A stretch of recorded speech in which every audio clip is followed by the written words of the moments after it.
श्रीपराशरभट्टार्याः श्रीरङ्गेशपुरोहिताः श्रीवत्साङ्गसुध श्रीमान् श्रेयते मेस्तु பூயசே. ஸ்ரீ பராசர பட்டர் ஸ்ரீ விஷ்ணு சஹஸ்ரநாமத்தில் பகவானோட குணத்தை சொல்கிறதுக்காக பகவத்குண தர்ப்பணங்கிற அற்புதமான வியாக்கியானம் அருளினார். நம்ம அதில் துருவா வரைக்கும் பார்த்துருக்கோம். விஸ்வகர்மா பார்த்தோம், விஸ்வத்தை சிருஷ்டிப்பவன் பார்த்தோம். மனுகுணா சிருஷ்டியை தன் சங்கல்பத்தினால் சக்தியாலேயே, அதாவது மனநசீலனாகவே செய்கிறார் பார்த்தோம். அடுத்து துவஷ்டக பகுத்து கொடுக்கிறார், ஸ்தவிஷ்டக வளர்கிறார், ஸ்தவிரக அப்படின்னா சிருஷ்டியை மாறி மாறி சிருஷ்டித்தாலும் எந்த காலத்திலும் தான் மாறுதல் அடையாமல் இருப்பவர் பார்த்தோம். நேற்றுக்கு துருவக பார்த்தோம், அதாவது அசையாமல் விகாரமற்று இருக்கிறார் அப்படின்னு 55 வரைக்கும் பார்த்துருக்கோம். இன்றைக்கி 56வது திருநாமம் அக்ராஹியக அப்படின்னா கிரகிக்கப்படாதவர், எதாலேயும் கிரகிக்கப்படாதவர், விகாரமற்று இருக்கா இல்லையா, ஸோ கிரகிக்கப்படாதவர். அது எதில் அறிஞ்சிக்கலான்னா ஆழ்வாரோட பாசுரத்தில் மனநகம் மலமர மலர்மிசை எழுதரும் மனன் உணர்வு அளவிலன் பொறி உணர்வு அவை இலன். அதாவது இந்திரியங்களாலேயே அறிய முடியாதவன், மனதாலேயும் அறிய முடியாதவன், கிரகிக்க முடியாது அப்படின்னு தோணும். ஆனால் அப்படி இல்லை அப்படின்னு பட்டர் சொல்கிறார். ஏன்னா முன்னாடியே அப்புறமேகன் பார்த்தாச்சு, நம் வாக்குக்கும் மனதுக்கும் எட்டாதவன் சொல்லியாச்சு. ஸோ அங்கேயே கிரகிக்க முடியாதவன் சொல்லிட்டோமே, மறுபடியும் அதே வார்த்தையை இங்கே போடுவாரா? இல்லை. அப்போ நம்ம பார்க்கணும் அது என்ன சொல்கிறார் அப்படின்னு.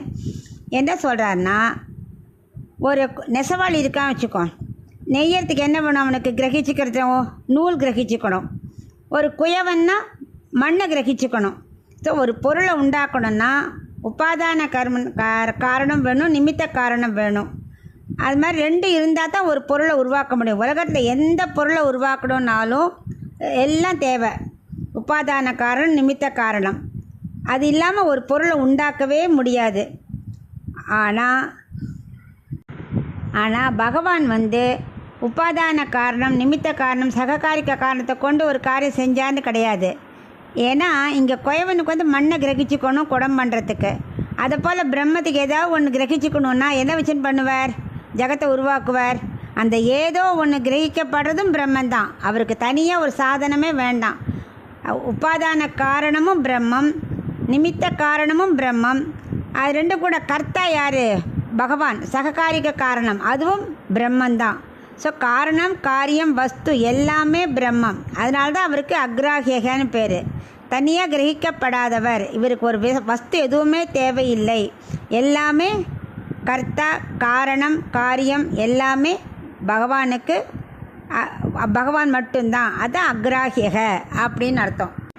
அதான் ஆழ்வார் தன்னோட பாசத்தில் சொல்கிறாரே, வளையேழ் உலகின் முதலாய வானோர் இறையை அருவினையேன் களவேள் வெண்ணெய் தொடு உண்ட கல்வா என்பன் அப்படின்னு அவர் என்ன சொல்கிறார்? வளமுடைய 7 உலகிற்கும் காரணமான வானவரான தலைவனே அப்படின்னு எல்லாம் அவர் தான். 7 உலகத்துக்கும் அவர் தான் தலைவன். கிரகிக்கிறவரும் அவர் தான், கிரகிக்கப்படுபவரும் அவர் தான். எல்லாமே பிரம்மம் தான். அதுதான் எல்லாத்துக்கும் காரணமாக இருப்பதால் அக்ராஹியக, தனியாக கிரகிக்கப்பட வேண்டியது இல்லை. ஒவ்வொரு பொருள் தனியாக அவருக்கு தேவையில்லைன்னு அர்த்தம். எல்லாமே அவர் தான் அப்படின்னு இதில் இந்த அக்ராஹியக்கு திருநாமத்துக்கு அர்த்தம். இப்போ அதுக்கு ஒரு சின்ன கதை பார்க்கலாம்.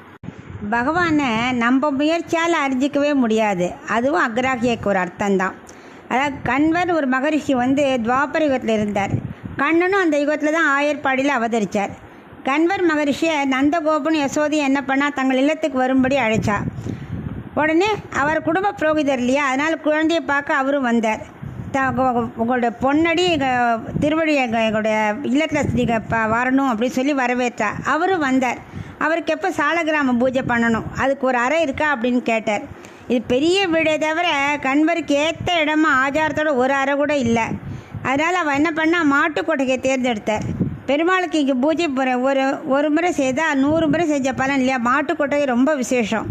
அதனால் அவர் அங்கேயே நான் பண்ணிக்கிறேன்னு சொல்லிட்டு நெய்வேத்தியத்துக்கு தேவையான உணவெல்லாம் அவரே தயாரிச்சிட்டார். பெருமாளுக்கு பூஜை முடிஞ்சு பெருமாளுக்கு நிவேதனம் செய்யணும் இல்லையா, அந்த சமயத்தில் பகவானே நீ இந்த அமுதை ஏற்றுக்கணும்னு சொல்லி கண்ணனுக்கு அம்சி பண்ணார். பெருமாளுக்கு அம்சி பண்ணுற ஏற்றுக்கோன்னு சொன்ன உடனே கண்ணன் என்ன பண்ணார்? உள்ளேருந்து ஓடி பிரசாதத்தெல்லாம் சாப்பிட்டுட்டார். இவ்வளோ பெரிய மகரிஷி இவ்வளோ விவேகம் புரியலையே, வரல அவருக்கு. ஏன்னா ஒரு குழந்தை வந்து சாப்பிட்டா என்ன இப்போது அது தெரியல. 2 வயசு குழந்தை அழுதுன்றதே கோபம் கொண்டார். அது அமுது சாப்பிட்ருத்தேன்னு அவருக்கு கோபம். என்ன யசோதை இப்படி பையனை வளர்த்துருக்க, உன் பையனை பாரு, சால கிராமத்துக்கு நெய்வேத்தியம் பண்ணதுக்காக வச்சுருந்தேன், அதை சாப்பிட்டு போயிட்டான் பாரு. இப்போ நான் மறுபடியும் குளிச்சுட்டு வந்து பூஜை செய்கிறேன், அமுது தயாரிக்கிறேன் அப்படின்னு சொல்லிட்டு மறுபடியும் போயிட்டார். உடனே யசோதைட்டா அந்த உன் பையனை இங்கே வராமல் ரூமில் வச்சு பார்த்துக்கோ, கதவை சாத்தி வை அப்படின்ட்டு போயிட்டார். மறுபடியும் இதே மாதிரி குளிச்சுட்டு வந்து பூஜை பண்ணி கண்டரில் ஆரம்பித்தார். பகவானே நீ அமுது உண்ணணும் சொன்னார். பிரார்த்தித்த அடுத்த செகண்ட் மறுபடியும் கண்ணை ஓடி வந்து சாப்பிட்டுட்டான். கண்வருக்கு ஒன்றுமே புரியல. ரொம்ப பூட்டி தானே வைக்க சொன்னேன் யசோதையை, எப்படி வந்தான் இவன் அப்படின்னு கூப்பிட்டுட்டு, யசோதையை என்ன நீ ஒழுங்காக பூட்டலையா, நல்லா ஸ்ட்ராங்காக நல்லா 2 பூட்டு போடு, எல்லா பிரசாத்தையும் அவன் சாப்பிட்டு போயிடான், அப்போ சாலி கிராமத்துக்கு ஒன்றுமே அம்சி பண்ண முடியல அப்படின்னு சொல்லிட்டு மறுபடியும் குளிச்சுட்டு வந்து சரி இன்றைக்கி பெருமாளுக்கு பாயசம் மட்டும் பண்ணுவோம் அப்படின்னு சொல்லி பாயசத்தை பண்ணி நைவேத்தியம் பண்ணுறதுக்காக பகவானே நீ எடுத்துக்க அமுதுன்னு சொன்ன உடனே கண்ணன் ஓடி வந்து பாயசம் சாப்பிட்டார். யசோதையை கூப்பிட்டு என்ன இப்படி ஒரு சுட்டி பையனை நீ பெற்று வச்சுருக்க, இப்படி படுத்துறான் பாரு அப்படின்னு சொன்னோடனே யசோதை கண்ணன்ட்ட ஏன் கண்ணா இப்படி படுத்துற, உனக்கு புரியாதா, பாவம் பெருமாளுக்கு ஏதோ பூஜை பண்ணுறார், அதை போய் நீ சாப்பிட்லாமா அப்படிங்கிறா. அதுக்கு கண்ணன் மாமா தான் மந்திரம் சொல்லி என்னை சாப்பிட சொல்லி கூட்டாரே அப்படிங்கிறான். மகரிஷி நான் எங்கே உன்னை கூட்டேன், நான் பெருமாளை தானே கூப்பிட்டேன் அப்படிங்கிற. அதுக்கு கண்ணன் நீங்கள் மந்திரம் சொல்லி என்னைத்தான் கூப்பிட்டேன் அப்படிங்கிறா.